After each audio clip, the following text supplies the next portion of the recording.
আসসালামু আলাইকুম এভরিওয়ান, সবাই কেমন আছেন? আশা করি সবাই ভালো আছেন। আলহামদুলিল্লাহ আমিও ভালো আছি। তো প্রথমেই দেখিয়ে নিচ্ছি এই বিড়ালটাকে। তো এই বিড়ালটা হচ্ছে আমাদের বাড়ির মেহমান। তো মেহমানটা দেখেন কত সুন্দর করে ঘুমাচ্ছে। মেহমান বলার কারণ হচ্ছে বিড়ালটাকে আমরা চিনি না, হঠাৎ করে কোত্থেকে আসছে আর এসেই হচ্ছে আমাদের সোফার উপর বসে এভাবে ঘুমাচ্ছিল। তারপর আমি হচ্ছে বাহির হয়ে যাই, কারণ ওকে ডিস্টার্ব করবো না সেজন্য। এখন হচ্ছে সন্ধ্যা হয়ে আসছে, একটু পরেই অন্ধকার হয়ে যাবে। আমি একটু ছাদে চলে যাব, কারণ 2 দিন আগে হচ্ছে অনেক বৃষ্টি পড়ছিল, আর বৃষ্টি পড়ার কারণে আমার কিছু গাছ নষ্ট হয়ে গিয়েছে। তারপর থেকে আমি হচ্ছে 2-1 দিন যেতেও পারছি না ছাদের উপর। তো দেখি এখন কি অবস্থা। তো সিঁড়ি দিয়ে ওঠার সময় হচ্ছে এই গাছটা আমার চোখে পড়লো। তো এই তো দেখেন আমার নখের কি অবস্থা। তো হাতুড়ি দিয়ে বাড়ি মারার কারণে হচ্ছে এরকম হয়েছিল।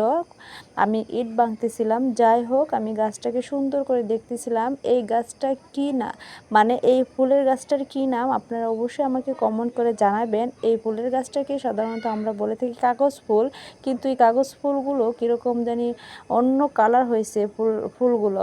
আচ্ছা যাই হোক, আমি এখান থেকে চলে যাব, দেখব আমার সবজি গাছগুলো কি অবস্থা। তো আমি একে একে সবগুলো দেখতেছিলাম। এখানে অনেকগুলো পেঁপে চারা হয়েছিল, কিন্তু পেঁপের চারাগুলো অতিরিক্ত বৃষ্টি হওয়ার কারণে অনেকগুলো নুয়ে পড়েছে, এগুলো হচ্ছে মারা যাবে হয়তো বা পরে। তো এখানে দেখেন একটি মরিচ গাছটা হচ্ছে এরকম হয়ে গেছে, পাতাগুলো ঝরে যাবে, সম্ভবত মারা যাবে। বৃষ্টিটা অনেক ক্ষতি করলো আমার। যাই হোক, এই মরিচ গাছটার মধ্যে পোকা ধরছিল। আমি যে বিষ আনি নাই, মানে কীটনাশক আনি নাই, এখনও পর্যন্ত আনা হয় নাই। কী যে ভুল করলাম না এনে। যাই হোক, আমি তারপর দেখতেছিলাম আমার লাউ গাছগুলো। তো লাউ গাছগুলো মাশাআল্লাহ এখনও ঠিকঠাক আছে। তো আমার লাউ গাছ আর সিম গাছ এই দুটো খুব প্রিয় গাছ। এই দুটোর মধ্যে যদি ফল হয় তাহলে আলহামদুলিল্লাহ, আমার আর কিচ্ছু লাগবে না। তো দেখেন আমার সিম গাছগুলো মাশাআল্লাহ অনেক বড় হচ্ছিল। তো এখানে তো স্বল্প পরিমাণ মাটি, সেজন্য হচ্ছে বৃষ্টিটা যখন পড়ছে অনেক হচ্ছে গাছগুলা নড়ে গিয়েছে, কারণ এর নিচে তো হচ্ছে বেশি মাটি নাই। তো এখানে হচ্ছে আমি শসা আর বরবটির বীজ লাগাইছিলাম। তো দেখেন মাশাআল্লাহ এগুলো কিন্তু সুন্দর, যদি শেষ পর্যন্ত টিকে থাকে তাহলেই হলো, কারণ শেষ ভালো যার সব ভালো তার। তো দেখেন তারপর হচ্ছে আমি দেখাবো এদিকে হচ্ছে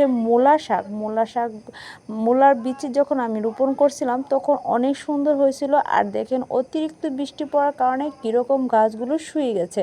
যাই হোক, দেখা যাক কতটুকু কীরকম হয় আর কতটুকু আমি খেতে পারি, তাতেই আলহামদুলিল্লাহ। তো এখানে হচ্ছে একটি লাউয়ের চারা মাশাআল্লাহ সুন্দর হইতেছে।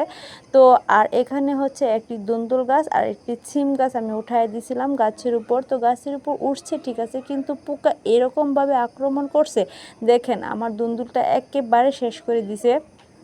তো এই